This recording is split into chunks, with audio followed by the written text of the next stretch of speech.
మిత్రులారా, ఈరోజు వైఎస్ షర్మిల గారి నాయకత్వంలో విశాఖపట్నంలో ఏర్పాటు చేసిన న్యాయ సాధన సభ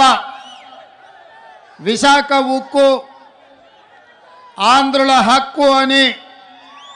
వేలాదిగా మీరు తరలి వచ్చి రాజశేఖర రెడ్డి గారి అభిమానులుగా మీ ఉక్కు కర్మాగారాన్ని ఆనాడు త్యాగాల పునాదుల మీద సాధించుకున్న మీరు ఇవాళ విశాఖ ఉక్కును కాపాడుకోవాలని ఒక కార్యక్రమాన్ని ఏర్పాటు చేస్తే ఈ కార్యక్రమంలో పెద్దలు రఘువీరారెడ్డి గారు CWC member, doctor YS Rajasekhara Reddy గారి ఆత్మ, అడుగడుగున ఆయనను వెన్నంటి నిలబడ్డ డాక్టర్ కేవీపీ రామచంద్రరావు గారు, అదేవిధంగా కేంద్ర మంత్రివర్యులు పల్లం రాజు గారు, అదేవిధంగా సిపిఐ నాయకులు నారాయణ గారు, సిపిఎం నాయకులు, అదేవిధంగా కాంగ్రెస్ పార్టీ కార్యనిర్వాహక అధ్యక్షులు, జిల్లా పార్టీ అధ్యక్షులు మిత్రుడు రుద్రరాజు గారు, అదేవిధంగా మండల పార్టీ నాయకులు, గ్రామస్థాయి నాయకులు, రాజశేఖర రెడ్డి గారి అభిమానులందరికీ కూడా హృదయపూర్వకంగా నమస్కారం తెలియజేస్తున్న మిత్రులారా, ఈరోజు వైఎస్ షర్మిల గారి నాయకత్వంలో ఈ సభను చూస్తుంటే నాకు విశాఖపట్నంలో ఉన్నట్టు లేదు. హైదరాబాదు నగరంలో, తెలంగాణలో నేను నా కార్యకర్తలతో ఏర్పాటు చేసిన సభ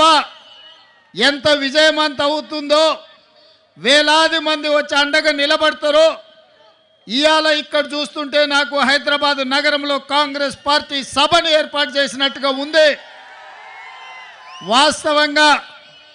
నేను ఈ సభకు రావాలనుకున్నప్పుడు కొంతమంది మిత్రులు అన్నారు, అక్కడ కాంగ్రెస్ పార్టీ లేదు కదా, మీరెళ్ళి సభ వైఫల్యం చెందితే మనకు చెడ్డ పేరు వస్తుంది కదా అని. అంటే నేను ఒక మాట చెప్పిన వాళ్లకు, వైఎస్ఆర్ బిడ్డ, వైఎస్ఆర్ ఆశయ సాధన కోసం,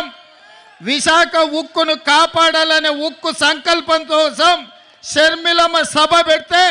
తప్పకుండా ఆయన అభిమానులు అందరూ అక్కడికి వస్తారు, అండగా నిలబడతారని నేను వారికి చెప్పిన ఆ నమ్మకం, విశ్వాసం డాక్టర్ వైఎస్ఆర్ మీద మీరు చూపించి షర్మిలమ్మను ఆశీర్వదించి విశాఖ ఉక్కును కాపాడుకోవడానికి వచ్చినందుకు మీకు అందరికీ మనస్ఫూర్తిగా ధన్యవాదాలు తెలియజేస్తున్న మిత్రులారా, భౌగోళిక రాష్ట్రాలుగా విడిపోయినాం. ఇక్కడ ఉన్నప్పుడు మనకు ఆంధ్రప్రదేశ్, తెలంగాణ, కానీ మన హక్కుల కోసం, మన ఆస్తులు కొల్లగొట్టడానికి ఢిల్లీ పెత్తందారులు మన మీద దండయాత్ర చేస్తే మనం తెలుగు వాళ్ళం, మనం అన్నదమ్ములం, ఒకరికి ఒకరం అండగా నిలబడి ఢిల్లీ నుంచి సుల్తానులు వచ్చినా, జాగీర్దారులు, జమీందారులు వచ్చినా తెలుగు గడ్డ మీద ఇటుక పెళ్ళను కూడా తీయలేరు, విశాఖ ఉక్కును ఒక ఇంచు కూడా కదిలించలేరు అని చెప్పి నేను ఈ సందర్భంగా తెలియజేయదలుచుకున్నా. ఆనాడు కురుక్షేత్రం జరిగేటప్పుడు కౌరవులు, పాండవులు వేరు వేరు, వాళ్ళ మధ్యలో సమస్యలు వచ్చినప్పుడు పోరాటం వేరు, కానీ వాళ్ళ మీదికి ఎవరైనా దండెత్తితే